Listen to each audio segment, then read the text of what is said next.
Welcome to this football show special on PLZ Soccer, sponsored by Arnold Clark. I'm Peter Martin, absolutely delighted to have your company, and our very special guest is a former Scotland internationalist, and I could go through every one of our teams, but I'm delighted to say Rhonda Jones is with us here to talk about her career, among other things. Rhonda, delighted to have you here. I said I could go through all the teams. It would take me quite a bit of time, but Ayr, Doncaster, Bells, Hibs, Celtic, Rangers, Glasgow City. It's hard to believe all of those clubs. It just seems like yesterday you were starting out. Yeah, definitely does. Yeah, I've been there, been about, Peter, but yeah, I've had a fantastic career. For internationals alone, I mean, 117 caps is something to be, I think, tremendously proud of. And at a time, I look upon you and the group of players coming through as very much the pioneers of taking women's football stage by stage to the level it is now. And I think a few more levels that it has to go to become, you know, a really tight professional situation where women can make a living out of it. Yeah, absolutely. I mean, would I love to be still playing in this era? Absolutely. I think I was born 10 years too early.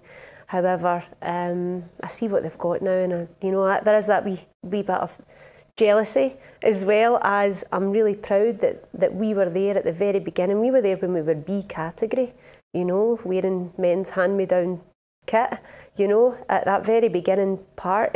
But now to see how good they've become, it was an honour to be part of that, you know, it really was, and to be, like you say, the groundwork there. Yeah, I mean, it's special because of obviously our links. We come from the same village. Obviously our families know each other. So it's special for me to actually get the chance to say to you, first of all, people would know about you from the village because of your achievements. How on earth did you suddenly find yourself drawn towards football?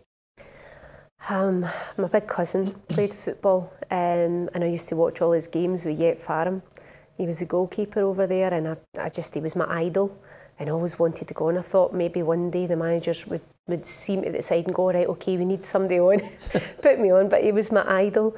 And later on in my life, my uncle played for Rangers, Tom Cowan, and I just wanted to, ever since I was little, that's all I wanted to do was play for Rangers, and I just always wanted to play football. Yeah, I mean, it started out with a team that couldn't get any better for you.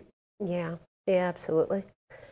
At Ayr United, it took me a long time to actually, my dad was searching for a team for me, and I just played with boys up until, you know, I actually didn't start playing 11-a-side until I was 15 years old, 14 years old. That was at Motherwell. And then when I became too old, I was recruited by Ayr United, and in that team was myself, Julie Fleeting, Gemma Fahey.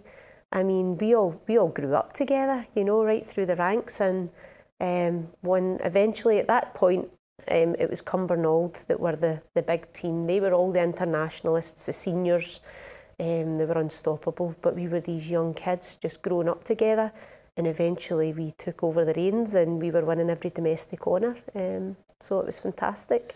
At that point, I mean, I sometimes think of you as the right back. I mean, were there other positions that you wanted to flourish in? I never felt as if I ever was a right back.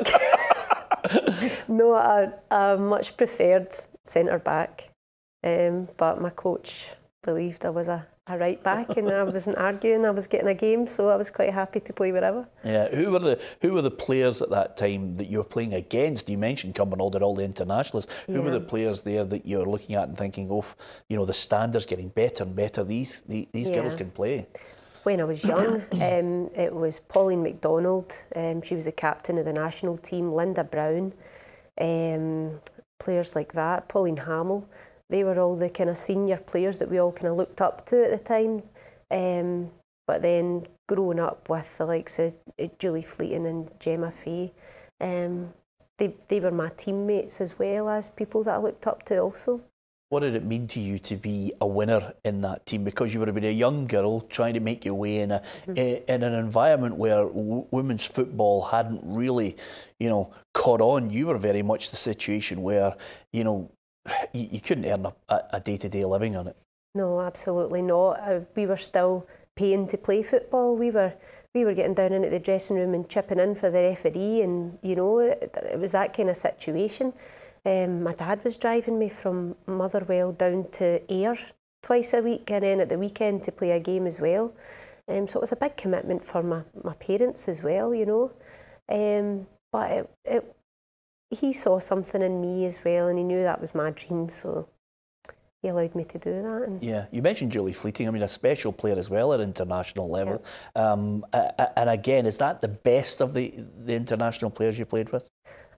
Oh, definitely. She's definitely the best. There is some spectacular players, of course. Kim Little, namely Erin Cuthbert, fantastic young player. But I would say, yeah, she'll slag me for this because she's my pal, but she's definitely the best that I've played alongside, yeah. Yeah, and I've got to ask you, from Ayr United, suddenly, you know, and I can remember actually some of the family saying, Rhonda's going to America. Yeah. What was your thinking behind going to Florida? Oh, the sunshine. The sunshine and the beaches. I knew people that had already went out there, and I always knew that I wanted to stay abroad. I'd won every domestic honour with Ayr United at that point, and I was given the Scottish Player of the Year, National Team Player of the Year, and I just felt like I needed to spread my wings a little bit, and I wanted to, you know, go and achieve my dream, which was playing abroad, and I went out there and done that whilst getting my degree. Yeah, and again, you're in a country where, did you immediately find that the standard was better? Because America seemed to embrace women's football earlier. Oh, absolutely. They have baseball, basketball, American football over there for men. So soccer wasn't a big thing for men over there as it was for women.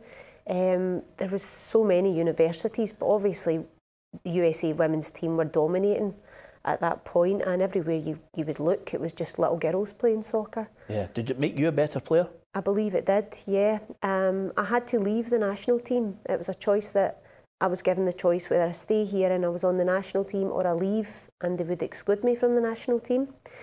And I made that choice to go. It wasn't an easy choice, but I knew that I could get my degree out there and play football every day in the sunshine. And here I was struggling to manage. I had to work, I had to go to college, and I had to play football almost full time. I found that really difficult, so I made the decision to go, despite being excluded for 4 years. Yeah, you think about how many, if you got 117 caps, you would have been up there with Gemma Fay, I'm almost certain, in caps if you'd stayed. Yeah, possibly would have been, yeah. Yeah, I mean, what drew you back home? Because obviously you got your degree at that point. Was there maybe a temptation to stay there? There definitely was. I had applied for my visa to stay over there, and I'd been granted a work visa, so I was working as a graphic designer over there. It just came to a point, I was flying home, and after 4 years I was reselected for the national team. My coach, Tony Gervais, he was the assistant at the time, he came over and saw us play and spoke to Vera Pau, who was the main coach at the time, and they started to fly me back for games, and it was great just to see my family all the time.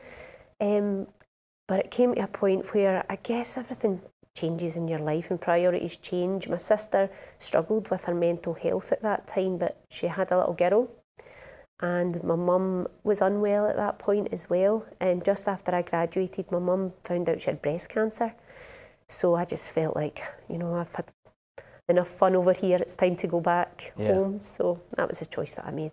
I can see a great family picture there of all you guys. I'm going to touch on your sister a little later on. Hibs, Doncaster, Celtic, Glasgow City, Rangers, as I mentioned. You've played for them all. When you go back, obviously Hibs, is that the best part of your career here?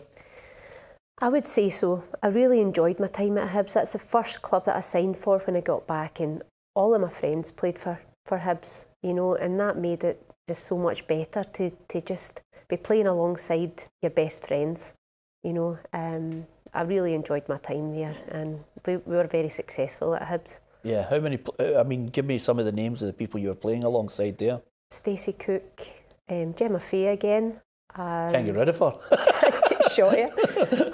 Suzanne Grant as well, Mandy Burns, Laura Kennedy, Lisa Robertson.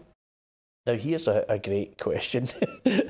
I mean, I can remember giving you pelters for it, and the amount of people that used to see you in a Celtic strip. Oh, I know. I'm not saying it's not a difficult thing, is there? There's Michelle Barr actually there with the photograph. I can remember actually being at that photo shoot there. But how did that come about? I just felt like Celtic at the time were a really up and coming team. I really liked their setup. It was quite professional, it seemed. They were training playing at Lennoxtown. I went to speak to the coach. It was Robert Docherty at the time, and I really believed in his plan and I really believed in him. So I decided to sign with Celtic. Yeah, and scored as well. Oh, a few. Yeah, I was going to say to you, not bad for that. I mean, look at that celebration. That was probably the only one that wasn't a header, to be honest. Probably why I'm celebrating so much. Glasgow City is the team that I think everybody looks at and thinks to themselves, well, they're the most successful. They're just unbelievable run of titles. And again, I would imagine for someone like yourself who's got the international experience, it would be good to actually fit into a team with so many players that would feature for Scotland. Yeah, a lot of the girls there were my teammates on the national team. And my whole career, I wanted to beat Glasgow City. They're the top team. Everybody wants to beat the top team. So my whole career, my aim was to beat Glasgow City, to knock them off the top spot. And it was a point where, after Celtic, I planned on retiring. Yeah. And the coach at the time, Eddie Walecki, called me up and said, I want you to sign with Glasgow City. And I was like, well, there's absolutely, I've went through my life wanting to beat you. I don't want to play for you, you know. And he says, well, let me tell you, your first game will be against Chelsea, your second game against Man City, and your third game PSG in the Champions League.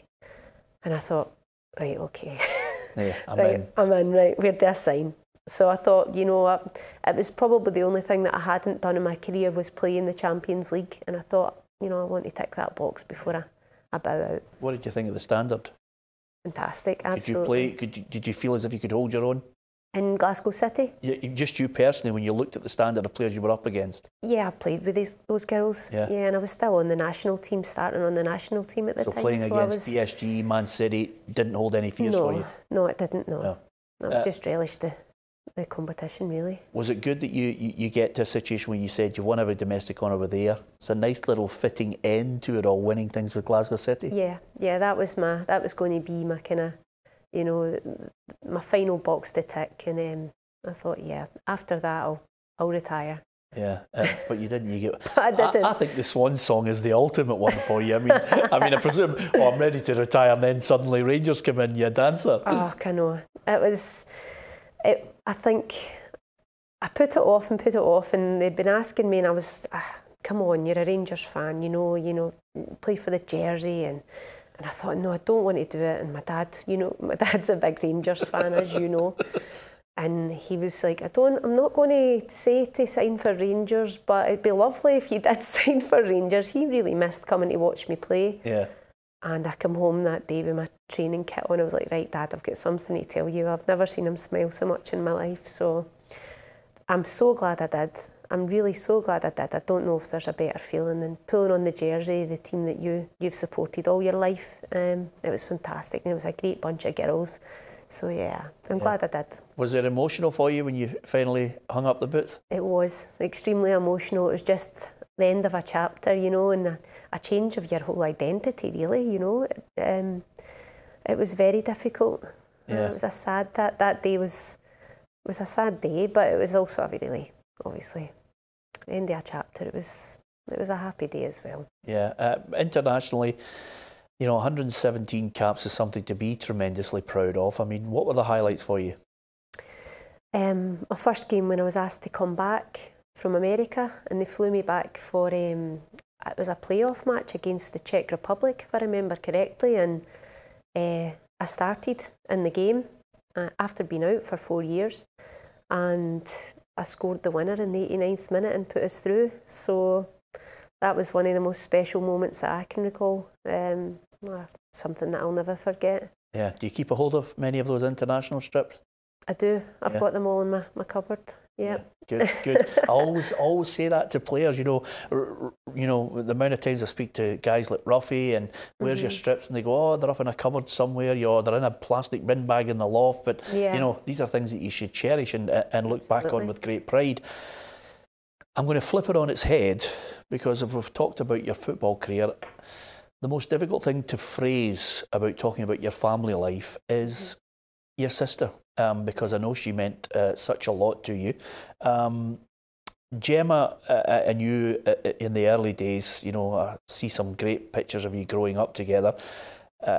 Sadly passed away at 29, way too young, and she had mental health problems. I would imagine you would have swapped your international career, your football career, everything, just to have her by your side. Absolutely. Yeah, she meant the world to me. Tell me about her. We were very different. She was almost 5'10", dark hair. She was loud. She would enter a room, you know it was her. She was funny. She was just so funny. She was so loved. She was just a wonderful person. She really was. Our friends would call her the Newt Hill Nightingale. She would always be helping everybody else, and a lot of the time she was the one that really needed help herself.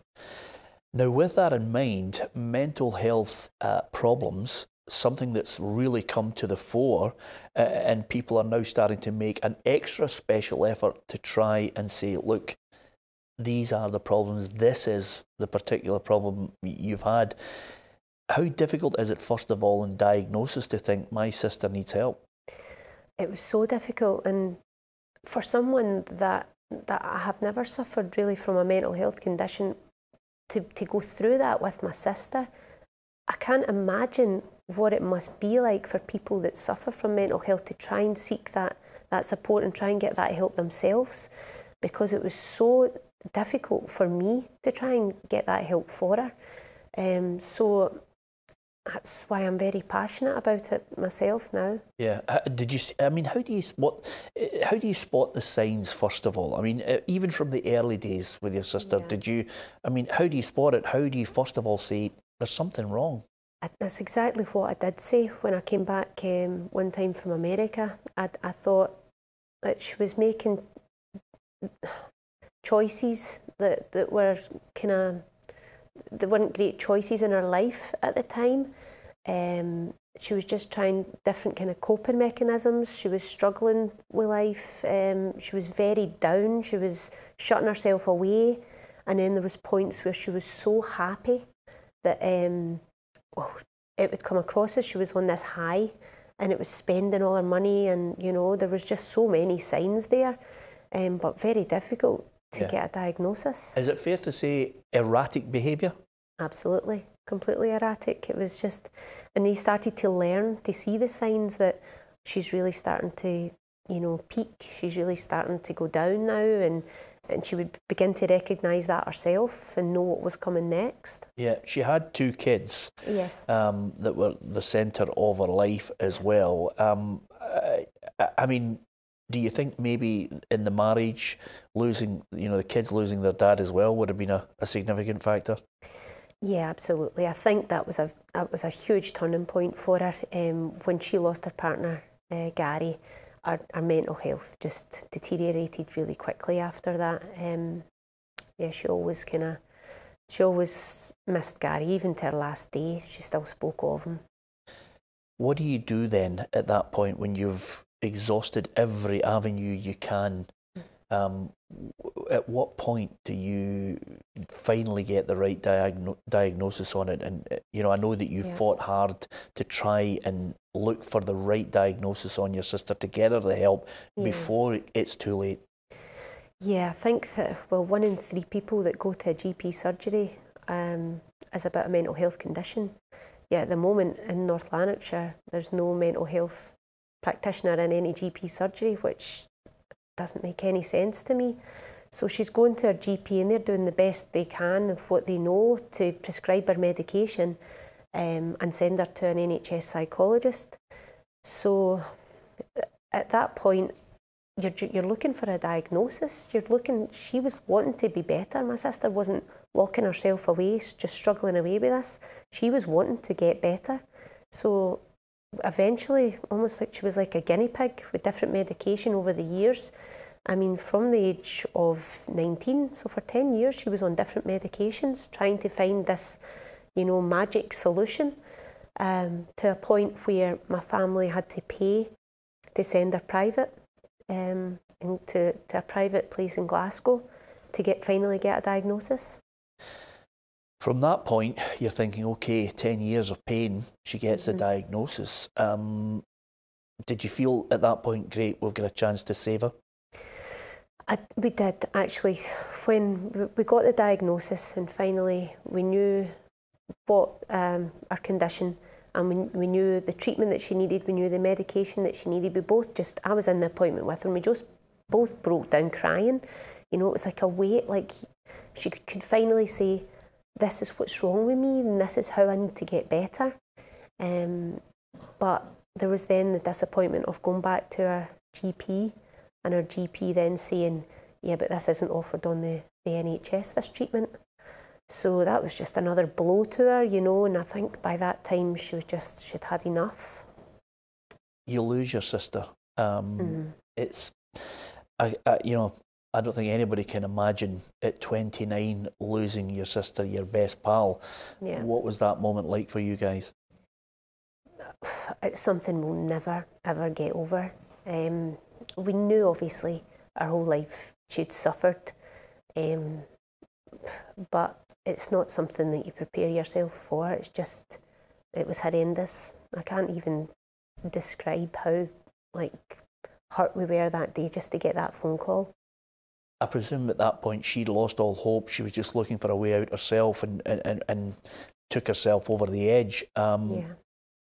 In a strange sort of way, losing your sister has inspired you to look for something to help others so that they don't suffer the same pain. That's exactly right. Just with the struggles that I went through trying to get her help, I thought to myself, this must be what everyone else in this situation has to do. And I thought our friends actually had organised a charity night to raise money and asked, where will we donate this money to? What charity do you want to donate it to? And my family and I couldn't think where we wanted to donate it to, or somewhere that we found help from. So we decided to create our own charity, so that we can help people that don't have to wait 13 weeks on a waiting list to see a psychologist, that if they're feeling suicidal, if they're feeling struggling, or if they need help with a family member's mental health, they can come in and see us at our hub. Now with that, I know the hub, I know the charity nights you've been running. Tell us a little bit about You Are My Sunshine and what it can offer people, families who might have an individual, a sister, a brother, an uncle, an aunt who might be suffering from this. Yeah, well, we're a drop-in, so you don't need an appointment, you just come down. It's every Monday we run from Brannock High School, 6:30 till 9. We offer free mental health courses so that people can become educated on mental health and try to understand how to help other people. We have we have a drop-in. You can speak to qualified counsellors. You can speak to one of a variety of staff, all voluntary, but they're mental health nurses there, just to sit and speak to ask for advice from. We signpost. We have information. We've gathered information over the last year of all mental health charities across Scotland. So if we can't offer the support they need at our hub, we can signpost to another charity. So for someone who's thinking, okay, I now understand what you do, how do they get in contact with you? How can they look to your website? Give us the address. It's www.yams.org.uk. And we're also on Facebook, You Are My Sunshine, YAMS. Well, Rhonda, I couldn't sum it up any better. It's great talking to you about your football career, even better talking about the fact that in the darkest days of losing your sister, there's sunshine at the end of it, because I think, if you can save, I would presume from your point of view, you think if I can save one life, that whole thing's a success. Absolutely. from your family's point of view, and I'm almost certain Jem will be very proud of what you've done. It's been great chatting to you. Thanks very much for coming in. We'll give you more details on YAMS on our website as well. But great talking to Rhonda Jones. I think I've got it right this time. Ayr United, Hibs, Celtic, Rangers, Glasgow City. There was even Doncaster Bells as well for a wee period. We didn't get a chance to talk about that. That's probably the second part of a show. Thanks for watching the programme. Thanks to Rhonda for joining us here. And don't forget, you can subscribe to our YouTube channel as well.